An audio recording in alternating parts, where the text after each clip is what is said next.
हमारी संस्कृति, हमारी पहचान। यज्ञ, योग, आयुर्वेद सदा रहे हमारे साथ।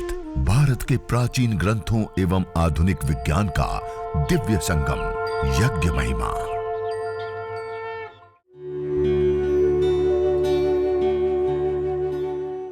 भारतीय संस्कृति में यज्ञ, योग एवं आयुर्वेद जैसी अमूल्य विद्याएं हैं, जिसका मूल है वेद। इतिहास की ओर दृष्टि डालें तो भगवान राम, भगवान कृष्ण से लेकर राजा महाराजाओं, ग्रामवासियों व अरण्यवासी ऋषियों की कुटियों तक नित्य व नैमित्तिक यज्ञों का प्रचलन देखने को मिलता है। तो कितने लाभ हो गए? एक तो रेडिएशन से बचाव हो गया, वायु प्रदूषण से बचाव हो गया, माइक्रोबायोलॉजिकल प्रदूषण से बचाव हो गया। उसके साथ साथ ऋण आवेशित कणों को बढ़ा करके जंगल जैसा वायुमंडल अपने घर के अंदर क्रिएट कर सकते हैं। और एक महत्वपूर्ण और विशेष लाभ आपको बताया, देव ऋण से हम उऋण हो जाते हैं। और उसके साथ साथ यज्ञ एक विशुद्ध चिकित्सा पद्धति है। क्या है? क्या है? विशुद्ध चिकित्सा पद्धति। आयुर्वेद के अंदर कहा, यया प्रयुक्त्या चेष्टा राजयक्ष्मा पुराजित ताम वेद विहिताम आरोग्यार्थी प्रयोज्येत। जब दुसाध्य असाध्य कोटि के रोग हो जाते हैं और अन्य चिकित्साओं से अब कंट्रोल में और ठीक नहीं होते हैं, तो ऐसे रोगों को ठीक करने के लिए आरोग्य चाहने वाला व्यक्ति वेद विहित यज्ञों का अनुष्ठान करे।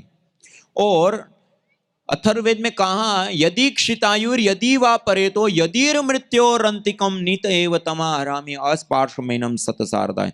यदि उनकी आयु क्षीण हो चुकी है, उनकी धातु ये, उनके प्राण क्षीण हो चुके हैं, यदि मृत्योरंतिकम, यदि वो मृत्यु के अंतिम क्षणों में वो पहुंच चुका है, तमा हरामि, उसको भी मैं यज्ञ बाहर लाता हूं और सतसारदाय 100 साल तक की निरोगी आयु प्रदान करता हूं। और इसी आधार पे कुछ विशेष जड़ी बूटियों का निर्माण करके जब उसका हवन किया गया, यज्ञ किया गया, और हम एलोपैथिक में दवाइयां बनाते हैं ना, जैसे एलोपैथी में दवाइयां बनाते हैं, इसी प्रकार से हवन करने के बाद जो धूम्र उठता है, एक GCMS, MS, gas chromatography, mass spectroscopy, HPLC आदि एक चीजों को माइक्रो लेवल पर एनालाइज करने की एक तकनीक होती है। उसके माध्यम से जब इसको एनालाइज किया गया, आपको जानकर के आश्चर्य होगा, इस यज्ञ के धूम्र के अंदर विभिन्न प्रकार के फाइटोकेमिकल्स मॉलिक्यूल्स एक साथ पाए जाते हैं, जो एंटीऑक्सीडेंट तत्वों का हम प्रयोग करते हैं बॉडी को डिटॉक्सिक करने के लिए, वो भी इसके अंदर होता है। एंटी ट्यूबरकुल कंपोनेंट्स भी इसके अंदर होता है, एंटी एफ्लिमेंट्री कंपोनेंट्स भी इसके अंदर होता है, एंटी ब्यूटाजेनिक कंपोनेंट्स भी इसके अंदर होता है, और अलग अलग प्रकार के, यहां तक कि हमारे जीन्स में आने वाले बदलावों को रोकने वाले कंपोनेंट्स भी इस यज्ञ के धूम्र के अंदर होते हैं। मानी यज्ञ का जो धूम्र है वो विशुद्ध मेडिसिन होता है। क्या होता है? मेडिसिन होता है। ये पोल्यूशन नहीं होता, और पोल्यूशन को भी वो ठीक करने का काम करता है। और मैंने अभी बताया ना, हम सबसे ज्यादा और सबसे इंपॉर्टेंट हमारा आहार कौन सा होता है? आपकी आवाज नहीं आ रही है। कौन सा आहार होता है? वायु। अब हमने हवन किया, तो हवन करने पर वो सारे कंपोनेंट्स कहां आ गए? वायु में। और उसके अंदर हम 24 घंटा श्वास लेते हैं, तो श्वास के माध्यम से वो मॉलिक्यूल्स, कंपोनेंट्स हमारे लंग्स तक, लंग्स के माध्यम से ब्लड तक, ब्लड के माध्यम से पूरे शरीर में फैलते हैं, और जिनको हम बड़ी बीमारियां कहते हैं, दुसाध्य असाध्य रोग कहते हैं, वो रोग भी यज्ञ चिकित्सा से ठीक हो जाते हैं। हमने ऐसे सैकड़ों ऐसे केस देखे जिनको ऐसा कह दे कि 10 दिन 15 दिन अभी ये जी पाएंगे, आप कुछ सेवा कर लीजिए। कई लोगों को ऐसा कहते हैं ना, दया मृत्यु, कि अब ये रोग ठीक नहीं हो सकता, इनको इस पीड़ा से, इस दर्द से, इस शरीर से मुक्ति मिल जाए, कोई नया जीवन मिल जाएगा, कि ऐसा कोई इंजेक्शन दवाई हम उनको दे दे। ऐसी अवस्था में जिन लोगों को छोड़ दिए, उन लोगों को जब यज्ञ चिकित्सा कराई गई तो उनको भी नव जीवन प्राप्त हुए। तो यज्ञ एक विशुद्ध चिकित्सा पद्धति है। और देखिए, हम जिस जीवन को जीते हैं, बहुत सारे लोगों के मन में आता है यज्ञ तो ब्राह्मणों का विषय है, पंडितों का विषय है, पुजारियों का विषय है। ये मनुष्य मात्र का विषय है, हम सबको करना चाहिए। बैक्टीरिया, वायरस, फंगस आदि ब्राह्मणों को ही लगता है, हम सबको लगता है। वायु प्रदूषण उनको ही परेशान करता है, हम सबको बीमारियां पैदा करता है। ये सारी चीजें ऐसी है ना, हम सब प्रभावित होते हैं। और इस प्रकृति माँ का भी हम सब समान रूप से प्रयोग लेते हैं। चाहे कोई भी व्यक्ति हो, हिंदू, सिख, ईसाई, मुसलमान, किसी भी जाति, मत, पंथ, संप्रदाय को मानने वाला व्यक्ति हो, चाहे वो बालक हो, युवा हो, वृद्ध हो, अमीर हो, गरीब हो, स्त्री हो, पुरुष हो, किसी भी देश में रहने वाला मनुष्य हो, हम सब समान रूप से इस प्रकृति माँ का प्रयोग लेते हैं, नहीं लेते हैं? एक ही धरती पर विचरण करते हैं, एक ही वायु में हम श्वास लेते हैं, एक ही जल का पान करते हैं, एक ही आकाश मंडल के नीचे बसते हैं।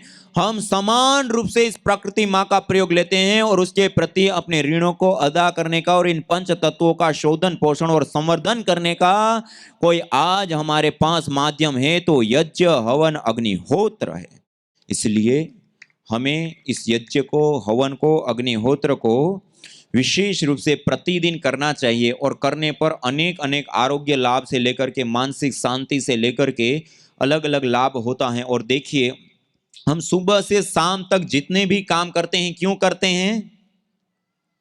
सुख पाने के लिए, शांति पाने के लिए। और हमारे शास्त्रों में कहा, येन सदनुष्ठानेन संपूर्ण विश्वम कल्याणम भवेत्। आध्यात्मिक, आदि दैविक, आदि भौतिक ताप त्रयोन उन्मूलनम सुकरम स्यात् तद यज्ञ पदाभिधेयम का। जिस सदनुष्ठान को करने पर संपूर्ण विश्व का कल्याण भी होता है और साथ में हमारे व्यक्तिगत जीवन में आने वाले आध्यात्मिक, आदि दैविक और आदि भौतिक तीनों प्रकार के ताप, दुख का विनाश सरल हो जाए, उसको यज्ञ, हवन, अग्निहोत्र कहते हैं। यथे क्षुदिता बाला मातरम पर्युपास्ते एवं सर्वाणि भूतानि अग्निहोत्र उपासते। जैसे भूख रूपी दुख से पीड़ित बालक अपनी माता की उपासना करते, अपनी माँ के पास जाता है और निश्चित रूप से भूख रूपी दुख की निवृत्ति होती है। एवं सर्वाणि भूतानि, ऐसे ही सारे भूतगण, मनुष्यगण यज्ञ, हवन, अग्निहोत्र की शरण में आते हैं अपने जीवन के समस्त प्रकार के दुखों से छुटकारा और मुक्ति पाने के लिए। तो हमें अपने जीवन में दुखों से छुटकारा और मुक्ति पाना है तो क्या करना पड़ेगा? हवन। हमें अपना सबसे ज्यादा और सबसे इंपॉर्टेंट आहार कौन सा है? वायु। उसका भी शोधन, पोषण, उसको मेडिकेटेड बनाना है तो क्या करना पड़ेगा? हवन। इसी प्रकार से रेडिएशन से बचना है तो क्या करना पड़ेगा? वायु प्रदूषण से बचना है तो क्या करना पड़ेगा? बैक्टीरिया, वायरस, फंगस आदि से बचना है तो क्या करना पड़ेगा? जंगल जैसा वायुमंडल चाहिए तो क्या करना पड़ेगा? आरोग्य चाहिए तो क्या करना पड़ेगा? बीमारी हो गई है और उसको ठीक करना चाहते हैं तो क्या करना पड़ेगा? आप सब करेंगे? आज हम संकल्प लेकर के जाएंगे, ये छोटा सा 10 मिनट के अंदर संपन्न होने वाला यज्ञ अथाह अनंत आध्यात्मिक, भौतिक, दृष्ट, अदृष्ट अनंत लाभों को देने वाला है। वेद में कहा, सूची जीवो अग्नि सहस्रारंभ। यह पवित्र ज्वाला वाली यज्ञाग्नि हमें हजारों हजारों लाभ प्रदान करती है। उसमें दृष्ट लाभ भी है, अदृष्ट लाभ भी है, भौतिक लाभ भी है, आध्यात्मिक लाभ भी है और अनंत अथाह पंचभूतात्मक यह देह से लेकर के पंचभूतात्मक इस संपूर्ण ब्रह्मांड में श्वास और संतुलन कायम करने के साथ साथ मानवीय चेतना का उत्कर्ष कर हमें अति मानस चेतना की ओर अग्रसर करने पर्यंत के हजारों लाभ प्रदान करता है। तो आज हम सब संकल्प लेकर के जाएंगे, प्रतिदिन 5 से 10 मिनट हवन अपने घर के अंदर जरूर करेंगे। तो अब हम यज्ञ प्रारंभ करें। आइए आइए सब लोग सीधे बैठेंगे। अब हम अगले चरण में चलते हैं। आपके सामने हवन कुंड रखा है, यज्ञ की पूर्व तैयारी। हवन कुंड के अंदर पहले से ही समिधाएं कुछ लगी हुई हैं। उसके तल में, नीचे तल में थोड़ी सी जो आपके पास जड़ी बूटियां हैं ना, एक प्लेट के अंदर सामग्री है पहले से वैसे डाली होगी, छोटी छोटी समिधा आदि, तो उसको वैसे ही रहने दे। यदि नहीं है तो थोड़ी सी मात्रा में आप जड़ी बूटियां भी तल में रख ले। और एक आपके पास दीपक रखा है, उस दीपक के अंदर भी बाती लगा दीजिए और गाय के घी से उसको सिंचित कर देंगे। दीपक को हम तैयार कर लेंगे। अभी आपके पास में थोड़ी देर में आराम से घी आ जाएगा। अभी प्रदीप्त नहीं करना है, अभी हम दीपक को या अग्नि को प्रदीप्त नहीं करेंगे, खाली पूर्वक ही हम तैयारियां कर रहे हैं।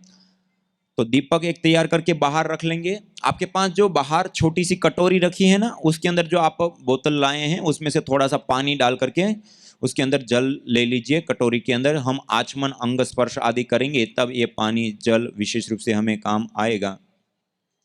तो हवन कुंड के पास में जो आपके पास छोटी सी कटोरी है उसमें थोड़ा सा जल रख लेंगे और छोटी वाली चम्मच है वो उसमें रख लेंगे। एक जो बड़ी लंबी डंडी वाली जो चम्मच है उसको बोलते हैं श्रुवा। क्या बोलते हैं? हाँ, उसको हम गाय के घी की आहुति देने के लिए विशेष रूप से प्रयोग करेंगे। और आपके पास एक्स्ट्रा जो रुई है उस रुई को भी आप हवन कुंड के बीच में, एक तो बाती हमने दीपक में लगा दी, उससे अतिरिक्त जो रुई है उसको आप हवन कुंड के बीच में गाय के घी से भिगा करके नीचे तल में रख दीजिए। और कपूर भी आपके पास रखा होगा, 2 टिकिया 3 टिकिया अपने पास पहले से रखेंगे। उससे अतिरिक्त कपूर हैं उसको जो हमने हवन कुंड के बीच में थोड़ी सी जड़ी बूटियां या छोटी समिधा रखी ना, नीचे तल में बिल्कुल नीचे उस सामग्री के ऊपर थोड़ा सा भिगाई हुई रुई रख दिया। उसके ऊपर 2-3 टिकिया कपूर पहले अपने पास रख लेंगे। इससे अतिरिक्त जो कपूर है ना उसको पाउडर करके उसके ऊपर डाल दीजिए तल में नीचे। और इसके बाद जो आपके पास लकड़ी है, लकड़ी हवन के लिए जो प्रयोग की जाती हैं उसमें पीपल, बरगद, गुलर, पलास, समी, मदार, अपामार्ग, एक कुछ और गाय के गोबर के उपले या गाय के गोबर की लकड़ी, ये कुछ विशेष लकड़ियों का हम विशेष रूप से प्रयोग करते हैं। तो ये जो लकड़ी है उसको हवन के लिए जो प्रयोग करते हैं उसको बोलते हैं समीधा। क्या बोलते हैं? समीधा। तो उन समिधाओं में से आप हवन कुंड के अंदर पहले से ही 2 लकड़ी ऐसे सीधी रखी, उसके ऊपर 2 और ऐसे ऐसे, और बीच में जगह रहेगी खाली जो हमने बाती रखी, ऐसे 4 लकड़ी इस प्रकार से लगा लेंगे और बीच में खाली जगह रखेंगे। इस प्रकार 4 लकड़ी लगा लेंगे। 4 लकड़ी लगाने के बाद 1-2 चम्मच गाय का घी उसके ऊपर सिंचित कर दीजिए। जो अंदर हमने लकड़ी रखी ना उसके ऊपर 1 या 2 चम्मच गाय का घी सिंचित कर दीजिए। इससे अतिरिक्त छोटी छोटी 4 लकड़ी लीजिए, उसको हल्का हल्का गाय के घी से भिगा करके अपनी जो सामग्री की प्लेट है ना, जड़ी बूटियों की प्लेट, उसके अंदर 4 समिधा 4 लकड़ी रख लीजिए। 4 लकड़ियों को थोड़ा सा भिगा करके गाय के घी को थोड़ा सा लगा करके सामग्री की प्लेट के अंदर 4 समिधाएं रख लेंगे। जब हम समिधा दान करेंगे तब विशेष रूप से उसका प्रयोग लेंगे। सभी लोगों ने अभी तैयार कर लिया होगा। कटोरी के अंदर आपने एक जल रख लिया होगा, एक कटोरी के अंदर गाय का घी रख लिया होगा, एक दीपक हमने तैयार करके अपने पास में रख लिया है। 1 या 2 प्लेट के अंदर हवन सामग्री जड़ी बूटियां अपने पास हमने रख ली हैं, हवन सामग्री जड़ी बूटियां। और हवन कुंड के बीच में तल में थोड़ी सी सामग्री डाल दी, उसके ऊपर गिली की हुई गाय के घी से गिली की हुई रुई रख दी, उसके ऊपर थोड़ा सा कपूर भी आपने डाल दिया है और अतिरिक्त 2-3 टिकिया कपूर की आपने अपने पास में रख ली हैं। एक माचिस है सबके पास, और माचिस भी अपने पास कपूर के साथ बाहर में रख लेंगे। इससे अतिरिक्त 4 लकड़ियां 4 समिधाओं को गाय के घी से भिगा करके हवन सामग्री की प्लेट के अंदर आपने रख लिया होगा। ये यज्ञ की पूर्व तैयारी हमने कर ली। अब आइए सब लोग सीधे बैठ करके मंगलाचरण पूर्वक हम यज्ञ हवन अग्निहोत्र को प्रारंभ करेंगे। तो सब लोग सीधे बैठ जाएंगे और मंत्रोच्चारण पूर्वक हम यज्ञ को प्रारंभ करेंगे। 3 बार ओमकार का उद्घोष करते हुए पहले हम मंगलाचरण करेंगे। उसके बाद आचमन, अंग स्पर्श आदि पवित्रीकरण और शुद्धिकरण की प्रक्रिया को दोहराएंगे और उसके बाद ईश्वर स्तुति, प्रार्थना, उपासना, वेद के 8 विशेष मंत्रों का उच्चारण करते हुए दीप प्रज्वलन, अग्न्याधान, समिधा धान करते हुए पंचघृत आहुति और उसके बाद आघारावाज्य भाग आहुति करते हुए दैनिक यज्ञ की विशेष आहुतियां हम प्रदान करेंगे। तो आइए सब लोग सीधे बैठ जाएंगे, अब कोई बोलेंगे नहीं।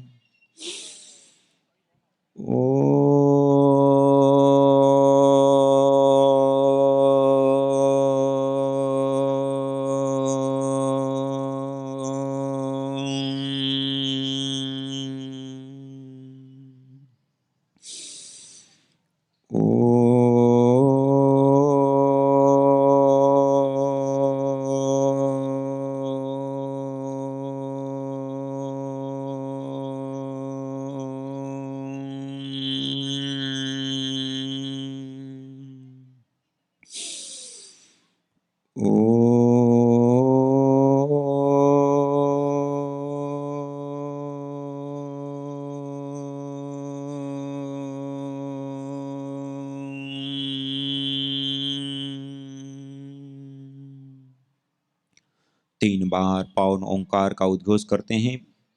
मंगलाचरण के बाद अब अपने दाएं हाथ की अंजलि में, राइट हैंड में, जमना हाथ में 1 चम्मच जल लेंगे और मंत्रोच्चारण के बाद हथेली को नालीनुमा बनाते हुए इस जल का हम पान करेंगे और पान करने के बाद हाथ को सिर के ऊपर नहीं ले जाएंगे, वापस लाएंगे, दोबारा जल लेंगे और दोबारा ऐसे 3 बार जमना हाथ की अंजलि में जल लेकर के 3 बार हम मंत्रोच्चारण पूर्वक आचमन करेंगे। ओम अमृतोपस्तरणमसि स्वाहा। दूसरी बार जल लेंगे। ओम अमृतापिधानमसि स्वाहा। तीसरी बार जल लेंगे। ओम सत्यम यशः श्रीर्मयि श्रीः श्रयतां स्वाहा। अब थोड़ा सा जल लेकर के भूमि पर छोड़ दीजिए, हाथ को धो लीजिए, हस्त प्रक्षालन कर लेंगे। उसके बाद बाएं हाथ की अंजलि में लेफ्ट हैंड में जल लेंगे, दाबा हाथ की अंजलि में जल लेंगे और राइट हैंड जमना हाथ की मध्यमा और अनामिका 2 उंगलियों को उस जल में स्पर्श करते हुए एक एक मंत्र के उच्चारण के साथ एक एक इंद्रियों का स्पर्श करते हुए उन इंद्रियों की प्रभु को शुद्धिकरण, शांति और शक्ति की प्रभु से प्रार्थना करते हुए अंग स्पर्श करेंगे। ओम वाङ्मा आस्यस्तु। ओम नसोर्मे प्राणोऽस्तु। ओम अक्ष्णोर्मे चक्षुरस्तु। ओम कर्णयोर्मे श्रोत्रमस्तु। ओम बाह्वोर्मे बलमस्तु। ओम ऊर्वोर्म ओजोऽस्तु। ओम अरिष्टानि मिंगानि तनुस्तन्वा में सह सन्तु। शरीर के सभी अवयवों के ऊपर, अंगों के ऊपर जल का छिड़काव कर देते हैं। अब हाथ को पोंछ लेंगे। यह पवित्रीकरण और शुद्धिकरण की महत्वपूर्ण प्रक्रिया हमने दोहराई। अब सभी लोग हाथ जोड़ करके सीधे बैठ करके अब हम ईश्वर की स्तुति, प्रार्थना और उपासना, वेद के 8 विशेष मंत्रों का उच्चारण करेंगे। अथ ईश्वर स्तुति प्रार्थनोपासना। ओम विश्वानि देव सवितर्दुरितानि परासुवा यद्भद्रं तन्न आसुवा। ओम हिरण्यगर्भः समवर्तताग्रे भूतस्य जातः पतिरेक आसीत् सदाधार पृथिवीं द्यामुते मां कस्मै देवाय हविषा विधेम। ओम य आत्मदा बलदा यस्य विश्व उपासते प्रसिसंयस्य देवाः यस्य छायामृतं यस्य मृत्युः कस्मै देवाय हविषा विधेम। ॐ यः प्राणतो निमिषतो महित्वैक इद्राजा जगतो बभूव य ईशे अस्य द्विपदश्चतुष्पदः कस्मै देवाय हविषा विधेम। ॐ येनद्यो रुग्रा पृथिवी च दृढायेन स्वस्तभितं येन नाकः यो अन्तरिक्षे रजसो विमानः कस्मै देवाय हविषा विधेम। ॐ प्रजापतेन त्वदेतान्यन्यो विश्वा आजातानि परिता बभूव यत्का आमास्ते जुहुमस्तन्नो अस्तु वयं स्यामपतयोरयीणाम्। ॐ स नो बन्धुर्जनिता सविधाता धामानि वेद भुवनानि विश्वा यत्र देवा अमृतमानशानास्त्रितीये धामन्नद्येरयन्त। ॐ अग्नेनय सुपथाराये अस्मान् विश्वानि देववयुनानि विद्वान् युयोध्यस्मज्जुहुराणमेनो भूयिष्ठान्तेनम उक्तिं विधेम। इतीश्वरस्तु ते प्रार्थनोपासना। ईश्वर स्तुति प्रार्थना उपासना के बाद अब अपने हाथ में माचिस हम ले लेंगे और अगले मंत्र का जब हम उच्चारण करेंगे तो हवन कुंड के बाहर में जो हमारे पास दीपक हैं उस दीपक को हम प्रज्वलित करेंगे। ओम भूर्भुवः स्वः। दीप प्रज्वलन करने के पश्चात आपके पास में जो लंबी डंडी वाला चम्मच है ना, श्रुआ, उसको अपने हाथ में लेंगे और कपूर, उस श्रु के अग्रभाग में कपूर को रख लेंगे। श्रुआ हाथ में लीजिए और श्रु के अग्रभाग में कपूर रख लेंगे और दीपक की जो अग्नि है उससे इस कपूर को हम प्रदीप्त करते हुए अगले मंत्र के उच्चारण के अंत में हवन कुंड के बीच में अग्नि का स्थापन करेंगे। जो तुम चाहते हो रोगों से छुटकारा तो लो नियमित यज्ञ का सहारा। यज्ञ की यह शुद्ध हवा सब रोगों की है दवा। आयुर्वेद ग्रंथों में यज्ञ को देवीय चिकित्सा कहा है और कहा आयुर्वेदेषु यत् प्रोक्तम यस्य रोगस्य भेषजम् तस्य रोगस्य शांत्यर्थम तेन तेनेव होमये। अर्थात आयुर्वेद के अंदर जिन रोगों की शांति के लिए जिन जिन औषधीय द्रव्यों का सेवन करने के लिए कहा जाता है उन्हीं द्रव्यों से हवन करने पर वह रोग हमारे शांत हो जाते हैं, दूर हो जाते हैं, नष्ट हो जाते हैं। अतः आइए हमारे ऋषियों द्वारा प्रदत्त देवीय चिकित्सा यज्ञ को अपनाएं और अपने स्वास्थ्य को समृद्ध बनाएं।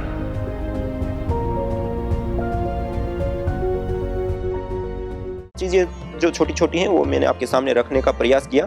अब आइए हम सब लोग मिल करके इस यज्ञ को संपन्न करते हैं और उसके लिए अत्यंत आवश्यक कुछ और भी नियम होते हैं। यदि साथ में आपको बता ही देता हूं, जिस स्थान पे हम यज्ञ करने बैठते हैं वह स्थान कौन सा हो? कई लोग घर के बाहर जाके यज्ञ करें। दैनिक यज्ञ, देव यज्ञ, अग्निहोत्र हमें अपने घर के अंदर करना होता है, तभी हमें विशेष उसका लाभ होगा। घर की वायु शुद्ध, पवित्र, सुगंधित, रेडिएशन, बैक्टीरिया, वायरस, फंगस आदि से सबसे मुक्ति और आरोग्यकारक वायु प्राप्त होती है और उससे हमारा हित विशेष रूप से सधता है।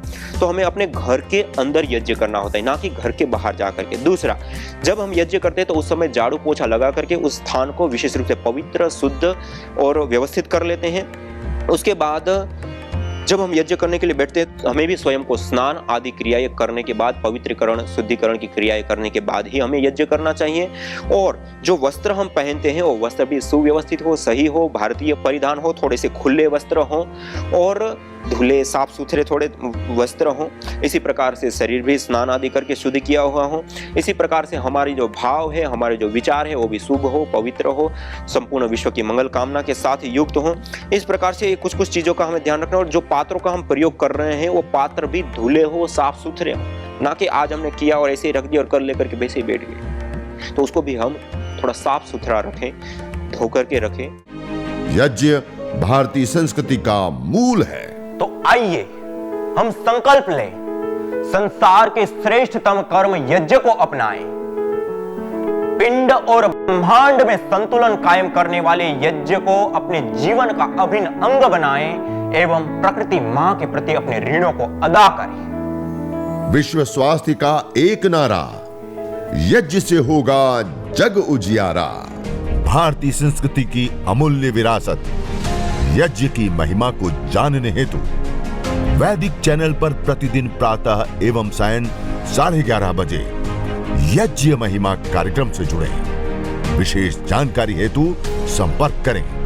मोबाइल 9068565306।